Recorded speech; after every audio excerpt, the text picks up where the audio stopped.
Salut à toutes et à tous, aujourd'hui on se retrouve pour un format podcast, je vais y arriver. Je suis désolée si ça ne convient pas à tout le monde, toutefois il me semble qu'on n'est pas obligé non plus de regarder les vidéos, donc je vous conseille d'écouter cela en faisant autre chose et vous verrez ainsi votre productivité doubler.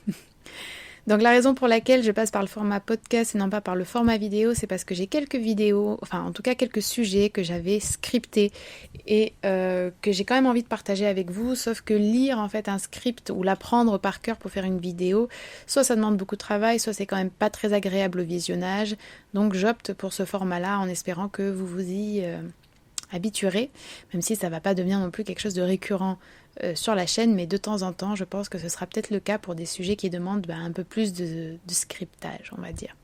Alors, il y a quelques temps de cela, j'avais rédigé ce script suite à la proposition d'Alyssa Milano d'effectuer une grève du sexe. J'avais vu énormément de controverses sur Twitter à l'époque et j'avais donc eu envie de réagir. Malheureusement, prise par le temps, je n'avais pas pu du coup filmer ou en tout cas enregistrer pour être dans une sorte de réactivité un peu à l'actualité.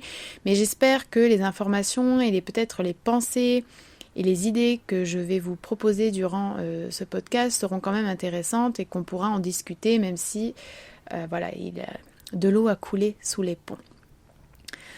Alors, on va commencer par faire un constat malheureux.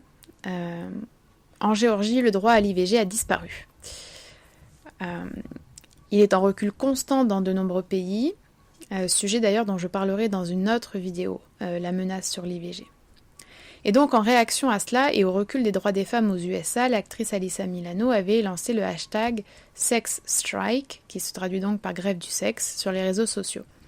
Et c'est une initiative qui a fait réagir de nombreuses personnes, notamment en France, comme Marlène Schiappa, qui avait réagi, ou des féministes, pour beaucoup négativement. En fait, en insistant sur le fait, en tout cas leurs arguments, c'était que le sexe est un plaisir partagé, c'est une activité où les femmes trouvent également un intérêt, et que donc, faire une grève du sexe, ce serait se priver elles aussi.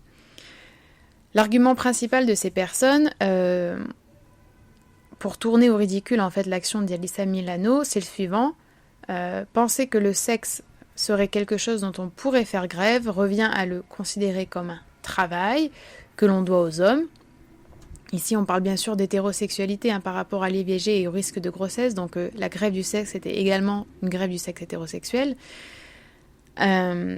Et donc, penser que on peut faire une grève du sexe et que donc c'est un travail, c'est une vision qui serait encore sexiste et qui serait soumise à un prisme patriarcal des relations. Alors, je tiens quand même à préciser qu'un truc qui est intéressant, c'est quand même la contradiction flagrante, parce que j'ai vu certaines féministes sur Twitter avoir ces propos-là, et donc décrier la proposition d'Alyssa Milano en affichant cet argument-là, mais en même temps, elles soutiennent le, entre guillemets, travail du sexe, c'est-à-dire la prostitution principalement. Donc il y a quand même un peu une incohérence. Enfin bon, bref. Alors, on peut déjà préciser, pour contextualiser un petit peu, que cette idée de sex strike ou de grève du sexe, en fait, n'est pas nouvelle. C'est un procédé qui est employé depuis l'Antiquité par les femmes, et dans de nombreux pays, comme au Kenya par exemple en 2009, en Colombie en 2006, au Libéria en 2003, et il y a quelques années, il y a un film qui est sorti qui s'intitule La source des femmes, qui mettait également ça en scène, il me semble, en Algérie. Voilà. Donc pour moi, en tout cas, ce qui m'est venu en premier à l'idée, c'est une certaine hypocrisie quant à la dénonciation de l'utilisation du mot grève. Parce qu'on parle aussi de grève de la faim pour obtenir gain de cause, et on admet quand même tous qu'on aime, qu'on veut, et même pire, on a besoin en fait de manger. Et pour autant, personne ne s'indigne quand on parle de grève de la faim, d'accord ? Personne ne s'offusque de l'emploi du mot grève, alors même que la nourriture reste quelque chose de profondément déterminé, d'ailleurs par des rapports de force économiques. Et là, tout le monde, ou presque, est monté au créneau. Donc il me semble en effet que c'est bel et bien une question d'hypocrisie ou de déni en fait d'une grande part des féministes qui se disent sex positives, c'est-à-dire que selon moi, elles refusent en fait de voir que même si la sexualité est effectivement une volonté des femmes, même si effectivement elle peut être vécue de manière épanouissante et assertive par des femmes, elle reste, dans le cadre de l'hétérosexualité, un rapport de force inégal et induit forcément, à mon avis, une asymétrie. Alors, bien sûr, je suis totalement d'accord pour dire qu'il faut sortir d'une représentation de la sexualité basée sur le plaisir masculin, sur l'exigence masculine. Bien sûr que je suis pour la libération de la sexualité féminine, pour briser les tabous autour du désir, autour du plaisir féminin. D'ailleurs, si vous voulez, j'ai fait un podcast là-dessus, collaboratif avec vous, et il est sur ma chaîne. Toutefois, ce plaisir et ce désir ne doivent pas conduire à 1. Moquer ouvertement une femme qui essaie de changer les choses, et 2. Occulter la réelle problématique quand même de sa proposition qui est le recul du droit à l'IVG, et 3. Nier en fait les rapports de domination présents dans les relations hétérosexuelles. Et en fait, je pense même que le fait que cette déclaration dérange autant prouve à quel point ce féminisme sex-positive à tout prix est déconnecté de la réalité et peut parfois se révéler être nocif. Parce que pour moi, il y a hypocrisie, mais il y a également égoïsme. C'est-à-dire que ces femmes, en fait, ne veulent pas se priver de sexe, alors que ce même sexe contribue bien plus à leur insécurité reproductrice et donc médicale, mais au-delà de ça, de vie en général. Tout simplement, en fait, parce qu'elles aiment ça et estiment avoir le droit d'être sexuelles. Mais, en fait, personne ne refuse ou ne vous refuse le droit d'être sexuel. On peut quand même juste se demander, un orgasme, même s'il est assumé et même s'il est empowering, est-ce qu'il vaut plus que les droits reproducteurs des femmes dans tout un État ? Si on pose la question ainsi, il me semble que le ridicule ne se place pas du côté d'Alyssa Milano, mais bien des féministes qui sont outrées d'une telle proposition. D'autant plus qu'une grève du sexe hétérosexuel ne signifie pas en fait plus d'orgasme. Encore une fois, qui ici ne perçoit le sexe qu'à travers le masculin et la pénétration ? Peut-être pas Alyssa Milano. On ne peut pas nier en fait que les risques sont du côté féminin. Et le plus grand, c'est quand même de tomber enceinte et de ne pas pouvoir avorter. Alors, ça ne peut pas être modifié, sauf si les hommes participent à cet effort de contraception avec la commercialisation de la pilule masculine, avec la vasectomie, qui est quand même une opération sous anesthésie locale, qui ne dure qu'une dizaine de minutes, alors que la ligature des trompes, elle, est sous anesthésie générale, etc. Mais cet effort, il n'est pas présent en fait. Et le poids de la contraception, il repose très très majoritairement sur les femmes qui, en plus, dans la plupart des relations hétérosexuelles, n'ont même pas d'orgasme fréquent, avec une pénétration quasi systématique et qui ne conduit que très rarement au plaisir féminin lorsque c'est juste une pénétration et qu'il n'y a pas de stimulation clitoridienne. Donc la grossesse sera aussi vécue par la femme, l'accouchement également, et on connaît le poids des rôles genrés quant à l'éducation des enfants, l'arrêt du travail pour s'en occuper, et la liste pourrait continuer. Alors, il me semble quand même que venir opposer à cette limite des libertés fondamentales à disposer de son corps, à cet effondrement de la vie dans une société patriarcale, le seul fait d'avoir envie d'avoir des relations sexuelles, c'est dérisoire et bien plus risible que l'idée d'Alyssa Milano. En fait, je pense que l'on voit ici clairement que ces femmes qui se disent et se veulent sexuellement libérées, et heureuses de leur sexualité hétérosexuelle ne sont pas en fait en mesure d'imaginer modifier leur pratique sexuelle pour éviter la pénétration, alors que l'on sait très bien, je le répète encore une fois, que pour une grande majorité des femmes, la pénétration vaginale seule ne conduit pas à l'orgasme.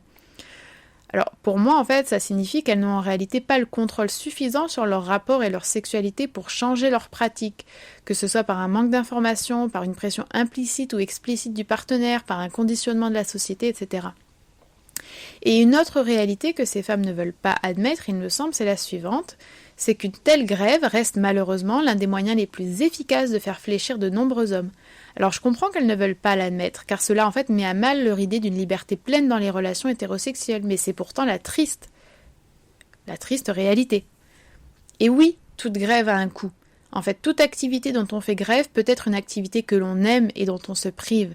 Mais en fait, les rapports asymétriques de domination et de pouvoir ne disparaissent pas car on décide de les ignorer. Et le recul du droit à l'IVG ou à la contraception même ne disparaîtra pas car on s'imagine être libéré sexuellement. Ne pas vouloir interroger l'hétérosexualité, surtout lorsque procréative, c'est le signe pour moi d'une absence de liberté sexuelle justement, et pas le contraire. Et c'est ce à quoi on assiste avec ces réactions plus que désolantes. Comme dans d'autres causes et d'autres luttes qui me tiennent à cœur, je crois qu'il est temps de ramener en fait la radicalité dans le féminisme qui devient de plus en plus mainstream et donc qui perd de sa substance. Alors, Je ne me positionne pas sur Alyssa Milano en l'érigeant en figure de radicalité, mais c'est bien sa proposition qui devrait questionner et mettre en lumière les problèmes de fond qui permettent au patriarcat de continuer d'exister sous couvert de laisser les femmes avoir des rapports sexuels en toute tranquillité, ce qui, encore une fois, est à mon sens un énorme mythe. Donc on pourrait encore continuer de parler de ça, de parler des rapports hétérosexuels, des rapports de force qui s'établissent, à mon sens, forcément, d'une manière ou d'une autre, d'une intensité ou d'une autre dans les rapports hétérosexuels. On pourrait parler du féminisme qui s'est beaucoup intéressé à cela, notamment par exemple Monique Wittig qui en a beaucoup parlé. Il y a d'autres féministes également qui en ont parlé. Ça pourrait faire le sujet peut-être d'une autre vidéo, ce serait avec plaisir si c'est quelque chose qui vous intéresse, mais là je pense avoir déjà abordé plusieurs sujets dans ce podcast et je vais m'en tenir là. Désolée encore en fait de poster un petit peu en retard, mais au-delà de la polémique sur Alyssa Milano et du buzz qui a été provoqué par sa déclaration, je pense que c'est vraiment des questions importantes.